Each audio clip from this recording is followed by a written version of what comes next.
బందీలుగా ఉన్న 6 ఇజ్రాయెల్ పౌరులను ఈ నెల 22న హమాస్ విడుదల చేయనుంది. వీరిలో 4 2023 అక్టోబర్ 7న పట్టుబడగా మరో 2 10 ఏళ్లుగా హమాస్ బందీఖానాలో మగ్గుతున్నారు. ఇజ్రాయెల్తో చేసుకున్న ఒప్పందాన్ని అనుసరించి మార్చి మొదటి వారంలోపు 33 మంది బందీలను హమాస్ విడుదల చేయాల్సి ఉంటుంది. ముంబై దుబాయ్ ఎయిర్ ఇండియా విమానాన్ని అధికారులు ఎమర్జెన్సీ ల్యాండింగ్ చేశారు. నిన్న రాత్రి 8 గంటలకు బయలుదేరాల్సిన విమానం 50 నిమిషాల తర్వాత ముంబైలో ల్యాండ్ చేశారు. ఏం జరిగిందో తెలియక ప్రయాణికులు ఆందోళనకు గురయ్యారు. సమస్యను పరిష్కరించాక తెల్లవారుజామున 4 గంటలకు విమానం బయలుదేరింది. ఉక్రెయిన్తో జరుగుతున్న యుద్ధాన్ని ముగించేందుకు కృషి చేయాలని రష్యా, అమెరికా తాజా భేటీలో నిర్ణయించారు. ఇరు దేశాల విదేశాంగ మంత్రులు సౌదీ అరేబియాలో రియాద్తో భేటీ అయ్యి పలు అంశాలపై చర్చించారు. యుద్ధాన్ని ఆపడంతో పాటు తమ ద్వైపాక్షిక బంధాల్ని మెరుగుపరచడంపై మంత్రులు మాట్లాడుకున్నారు.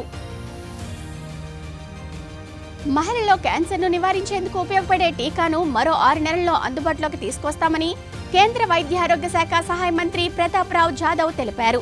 9 ఏళ్ల నుంచి 16 ఏళ్లలోపు బాలికలకు ఈ టీకాలను అందిస్తామని వివరించారు.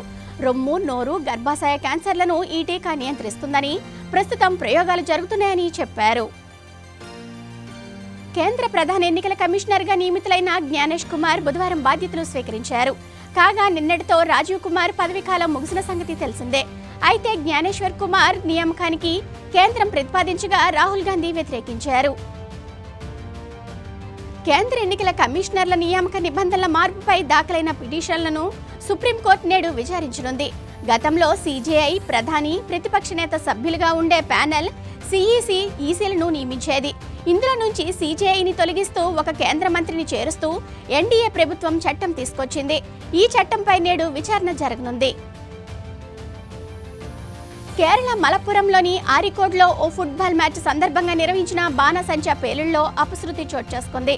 పేలిన టపాసులు మ్యాచ్ చూసేందుకు వచ్చిన అభిమానులపైకి దూసుకెళ్లాయి. పేలుడుతో పాటు దట్టమైన పొగ అలుముకోవడంతో భయంతో వారంతా పరుగులు పెట్టారు.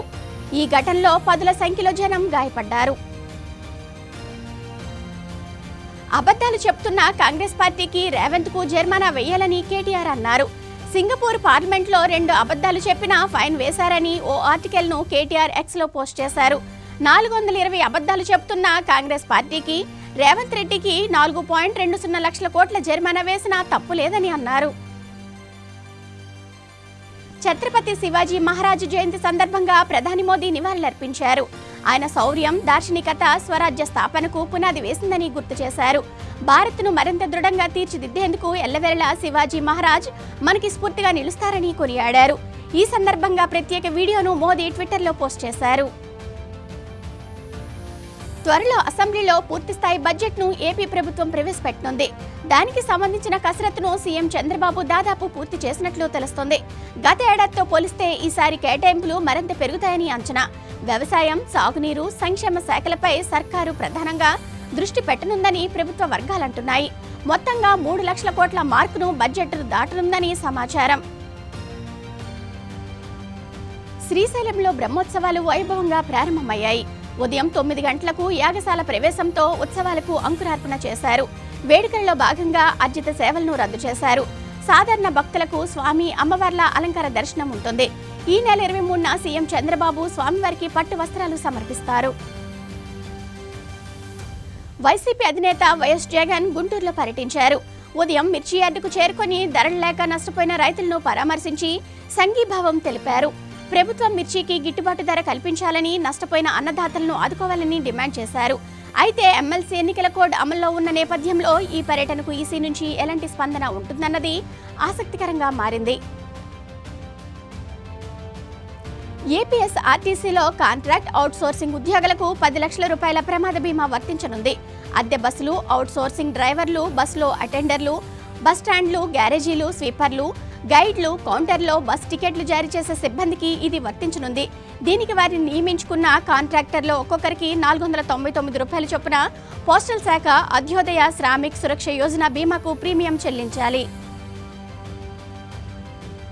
ఏపీలో 2023లో జారీ చేసిన గ్రూప్ 2 నోటిఫికేషన్పై దాఖలైన పిటిషన్ను హైకోర్టు విచారించనుంది.